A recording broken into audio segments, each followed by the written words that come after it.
Presentasi perencanaan pengajaran Bahasa Sastra Indonesia oleh kelompok 4. Anggota kelompok 4 yaitu 1. Syarifah Faranisa, 2. Nur Faizah, 3. Ida Maulina Fatmawati, 4. Afifah Nurlaili Khairunisa. Bentuk-bentuk perencanaan pembelajaran. Guru yang berperan sebagai perencana harus dapat memutuskan bentuk perencanaan mana yang sesuai dengan ruang lingkup pekerjaan yang telah dibebankan kepada guru. Bentuk-bentuk perencanaan pembelajaran dibagi menjadi dalam 3 bagian, yaitu perencanaan jangka panjang, perencanaan jangka pendek, dan unit pembelajaran. Kita akan bahas mulai dari yang pertama, yaitu perencanaan jangka panjang. Maksud dari perencanaan jangka panjang ini adalah mengembangkan dan memelihara perspektif yang berkenaan dengan konsepsi secara menyeluruh tentang pembelajaran yang akan diberikan. Yang kedua yaitu perencanaan jangka pendek. Perencanaan jangka pendek harus fleksibel dan adaptif. Selain itu, perencanaan jangka pendek juga harus terarah pada kegiatan pembelajaran harian dalam kelas. Dan yang ketiga atau yang terakhir yaitu unit pembelajaran. Unit pembelajaran juga dikenal dengan satuan pembelajaran. Dalam perencanaan ini, hendaknya siswa diberikan kesempatan untuk memberikan kontribusinya terhadap perencanaan. Kesempatan ini akan turut memperkaya kemungkinan untuk mencapai tujuan instruksional. Nah, di sini saya akan jelaskan sistematika perangkat pembelajaran. Nah, pada umumnya sistematika perangkat pembelajaran terbagi menjadi 6 kategori. Yang pertama ada silabus, kemudian yang kedua ada RPP, yang ketiga ada buku ajar atau bahan ajar, kemudian lembar kerja siswa, yang kelima ada media pembelajaran, dan yang terakhir ada instrumen penilaian siswa.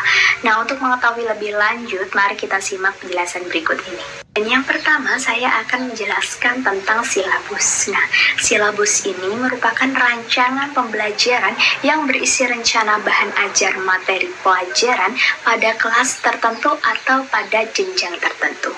Nah, silabus ini penyajian materi kurikulumnya biasanya dipertimbangkan berdasarkan ciri dan kebutuhan daerah setempatnya. Kemudian yang kedua, saya akan menjelaskan RPP atau Rencana Pelaksanaan Pembelajaran. Nah, RPP ini merupakan acuan kegiatan belajar mengajar yang dapat mendorong siswa untuk semangat dan minat siswa dalam proses pembelajaran di kelas. Dan pada pembuatan RPP itu diperlukan guru yang kreatif, ya ini guna untuk memenuhi kebutuhan siswa dalam proses belajar mengajar. Yang ketiga, saya akan menjelaskan tentang bahan ajar. Nah, bahan ajar merupakan segala bentuk bahan ajar yang disusun secara sistematis yang digunakan oleh guru untuk membantu siswa dalam mencapai kompetensi pada ranah afektif, kognitif, dan juga psikomotor. Nah, dengan adanya bahan ajar ini, guru tidak semata-mata menjadi sumber belajar di dalam kelas saja, namun guru menjadi fasilitator, yaitu untuk mengarahkan dan membantu siswa untuk lebih aktif. Karena dengan adanya bahan ajar, siswa itu bisa mempelajari atau membaca materi yang ada dalam bahan ajar tersebut sebelum mengikuti kelas, sehingga guru pada saat pertemuan selanjutnya guru hanya menjelaskan materi-materi yang penting-penting saja sehingga tidak membuang-buang waktu. Kemudian yang keempat, saya akan menjelaskan lembar kerja siswa. Nah, lembar kerja siswa merupakan lembar cetak yang berisi tentang tugas atau soal-soal yang berisi tentang panduan dan juga disertai dengan petunjuk pengajarannya di mana siswa itu diminta untuk mengerjakan soal-soal tersebut. Yang kelima ada media pembelajaran. Nah, media pembelajaran merupakan kumpulan alat pengajaran yang digunakan oleh guru untuk membantu guru tersebut dalam menyampaikan materi pembelajaran pada proses belajar mengajar di dalam kelas. Nah, dengan adanya media pembelajaran ini akan membantu guru dalam menyampaikan materi sehingga guru itu dapat mencapai tujuan yang mereka inginkan. Kemudian yang terakhir atau yang keenam ada instrumen penilaian.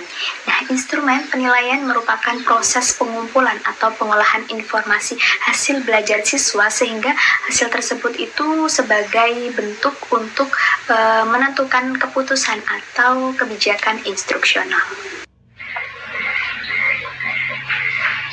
Selanjutnya yaitu teori penyusunan perangkat pembelajaran. Beberapa dasar pemikiran penyusunan perangkat pembelajaran dalam lesson study. Berikut ini dipaparkan beberapa penyusunan suatu perangkat pembelajaran dalam kegiatan lesson study. Dari penyusunan perangkat pembelajaran yang pertama yaitu kompetensi dasar yang akan dikembangkan.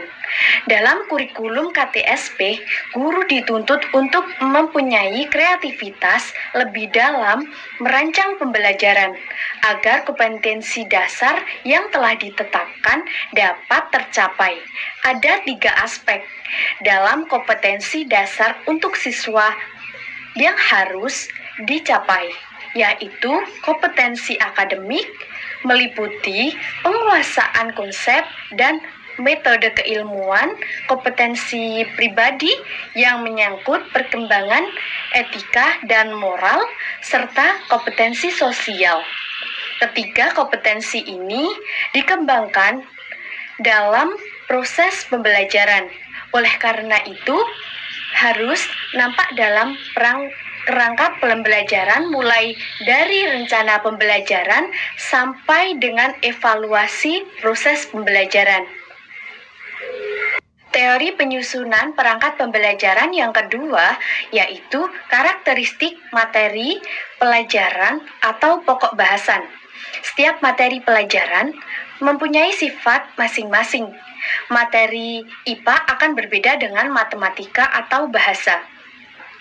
Matematika dengan sifat materinya yang abstrak memerlukan perangkat pembelajaran yang mampu membuat lebih konkret, sedangkan materi IPA yang umumnya gejalanya dapat diindera memerlukan pembelajaran yang membuat anak mampu mengungkap gejala alam yang ada dan menganalisisnya menjadi suatu pengertian atau konsep yang utuh. Nah, perangkat pembelajaran dalam rangka mengorganisasi perlu disusun dengan mempertimbangkan kaidah keilmuan masing-masing agar hasil belajar yang akan diperoleh siswa tidak menyimpang dari kaidah keilmuan yang berlaku. Dalam rangka lesson study, guru hendaknya mampu mengorganisasikan materi pelajaran dan penguasaannya sebagai bahan ajar sebagai salah satu perangkat pembelajaran. Dalam hal ini, guru hendaknya tahu persis esensi dari materi tersebut agar tidak mengalami kesulitan dalam menyusun perangkat pembelajaran. Teori penyusunan perangkat pembelajaran yang ketiga yaitu karakteristik subjek didik. Subjek didik dalam proses pembelajaran pada hakikatnya adalah pribadi yang kompleks yang berbeda antara satu dengan lainnya. Walaupun mereka ada dalam satu kelas yang sama, namun kenyataannya dalam banyak hal mereka berbeda. Variabel subjek didik yang perlu dipertimbangkan dalam menyusun kerangka pembelajaran adalah 1. Tingkat perkembangan kognitifnya, 2. Gaya belajarnya, 3. Lingkungan sosial budayanya, 4. Keterampilan motoriknya, 5. Dan lain-lain. Seringkali perangkat pembelajaran yang dibuat tidak dapat dipergunakan secara optimal karena saat membuat guru mengabaikan karakteristik subjek didik. Dalam pembelajaran, perhatian seorang guru modal dalam tahap efeksi sesudah pembelajaran atau menguraikan atau menyampaikan tentang semua kondisi yang diciptakan untuk membelajarkan siswa sesuai dengan program pengembangan yang direncanakan. Hal ini sangat penting karena refleksi pada observer tidak ditujukan pada penampilan guru, tetapi lebih bertuju pada guru mengelola kegiatan pembelajaran dan aktivitas belajar siswa. Teori penyusunan perangkat pembelajaran yang keempat adalah pemilihan model pembelajaran. Setiap model pembelajaran yang dipilih dalam perencanaan pembelajaran dapat mencerminkan urutan pembelajaran yang akan terjadi. Urutan pembelajaran model deduktif misalnya akan berbeda dengan urutan pembelajaran model induktif, model komparatif, maupun model pembelajaran langsung. Demikian juga dengan model-model pembelajaran yang lain. Pilihan model pembelajaran ini akan mewarnai penyusunan perangkat pembelajaran, terutama dalam penyusunan skenario pembelajaran dan juga penyusunan lembar kegiatan siswa. Teori penyusunan perangkat pembelajaran yang kelima yaitu karakteristik lingkungan sekitar sekolah. Lingkungan sekolah sebenarnya sangat potensi sebagai sumber belajar. Banyak hal yang dapat dipelajari siswa dari lingkungan sekolah, baik itu terkait matematika, bahasa, IPA, maupun mata pelajaran lainnya. Kemampuan anak mengeksplorasi lingkungan merupakan bekal penting untuk dapat memecahkan masalah yang timbul di masyarakat maupun di kehidupan nyata.